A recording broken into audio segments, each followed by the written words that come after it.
Dr. Jules Jackson.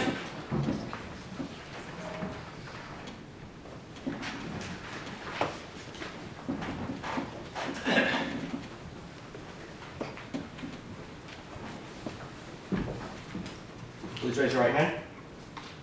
Do you solemnly affirm that the testimony you are about to give will faithfully and truthfully conform to the facts and rules of the mock trial competition? Yes, I do.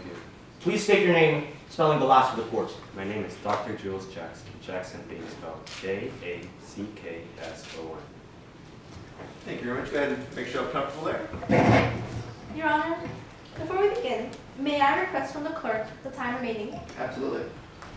You have 3 minutes and 47 seconds remaining, Counsel. Thank you. Go right ahead. Good afternoon, Dr. Jules Jackson. What are your credentials? I received my master's in biology from UCLA. I have been the chief medical examiner for LA County for now 14 years. I have also written many articles and even a book called The Evolution of Forensics. What role did you play in this investigation? I was the examiner for the case of Bailey Matsumoto. I examined the bathroom and the corpse of Taylor Matsumoto. When did you arrive at the scene? I arrived at the scene at June 8th at around 8:30 a.m. What did you notice when you examined the scene? When I examined the scene, specifically the bathroom, the first thing I noticed was the tub in which Taylor was in, which was murky, as well as Taylor's corpse, of course. What is so important of the bathwater? While the bathwater had food particles in it, which would lead me to believe that she drowned due to the fact that one of the processes or one of the phases of drowning is vomiting. What did you notice when you examined the corpse? When I noticed the corpse of Taylor Matsumoto, I noticed that she had a bruise on the back of her head, being 1 inch in width as well as 4 inches long. What can you tell us of the time of death? The time of death of Taylor Matsumoto is probably anywhere from 10 p.m. on June 7th to 12 a.m.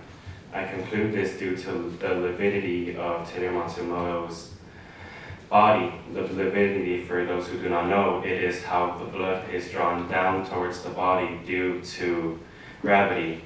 I also could have used rigor mortis, but I didn't think rigor mortis was a good usage to determine the time of death, in this case due to Taylor's body being in water. Moving on from the time of death, what were your findings during the toxicology report that you did? During the toxicology report, I noticed that Taylor had a blood alcohol content level of 0.12, which would make her lose some of her motor skills as well as her sense of balance, for example.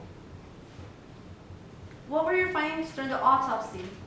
During the autopsy, I noticed Taylor's bruise on the back of her head, as well as in the bruise or under the bruise, I noticed that she had a fractured skull. When Detective Eisenberg mentioned the possibility of a golf club creating such damage to the victim, what was your response? My response right off the bat is that it was a great possibility that a golf club did cause such an injury due to the fact of the bruise being 4 inches long and 1 inch wide, which is very similar to the golf club, as well as the skull fracture on Taylor Matsumoto's head, which would lead us to believe that it was a blunt object that had been used. During one of your many examinations, what were your findings during the x-ray? During the x-ray, it showed that she had a fractured skull. What can you tell us of the microscopic examination of the tissue? The microscopic examination of the tissue, which I had done earlier, also showed that there was an acute hemorrhage on the bruise, furthermore reinforcing my belief that it had been a blunt object used, or a blunt object caused the bruise. Sorry. Therefore, Dr. Jules Jackson, with all the examinations you ran during the investigation of Taylor Matsumoto, what are your conclusions? My conclusions is that she drowned, but due to the fact that she had a bruise on the back of her head, that bruise could have very easily been what could have caused damage to her that would have made her lose her consciousness, therefore for drowning. Thank you, Your Honor. Thank you very much. Cross-examination? Yes, Your Honor. Before I begin, I'd like to request a time check. Absolutely. You have 2 minutes and 7 seconds. Perfect. Thank you so much.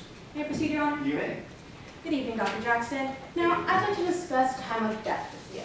Doctor, you made your estimate as to time of death based off lividity in Taylor's body, true? That's correct, I did. And you made this based off lividity alone, correct? That's correct, I did not believe rigor mortis was a good way to assess the time Thank of you, death. doctor. You answered my question. Now, doctor, you'd agree that your estimate was just a best guess. Do I have that right? It was a good, adequate guess, yes. I guess nonetheless, true? 2 minutes. An educated guess, more of a hypothesis. Doctor, I'd like to return to what you and Dr. Wolpert agreed on. Now, you both agreed that Taylor had a depressed skull fracture caused by a blunt force object, true? That's correct. And this contusion on the back of Taylor's head was exactly 1.5 inches. Do I have that right? In width it was 4 inches long. Thank you, Dr. Jackson. Now, the putter you examined was 1 inch, correct? That is correct. Which you found consistent with the contusion because internal bleeding will cause the contusion to spread to 1.5 inches. Do I have that right? That is correct. Doctor, you reviewed Dr. Wolpert's statement. Do I have that right? That is correct. So you're aware that the trough is also 1 inch wide, true? Yes, I am well aware of that. The same exact width as the putter you examined. Do I have that right? That is correct. It is the same width, but it is not the same thing. Doctor, you're aware that Dr. Wolpert claims that it is much more likely that the trough would have caused the contusion due to the fact that Taylor had impaired motor skills, taken into addition to the fact of the slippery bathroom floor. It would have made it very hard for her to avoid falling, true? I would not know. For the fact, Doctor, you say you would not know? I say but you said that Objection, it is Your Honor. very likely that for the fact, He's just like, he's clarifying his understanding of the question, which is reasonable. you said it's very likely for the fact that she slipped on her head, and you believe that you tell me that I believe that, correct? Let's move on, Doctor. 1 inch and 1 inch, they're both the same length and width, yes or no? They're the same length, width. Thank you, Dr. not Jackson. length. You've answered my question. No further questions at this time. Then I think we're out of time. Yes, On the Your Honor. prosecution side, all right. Thank Thank you you. very much, Dr.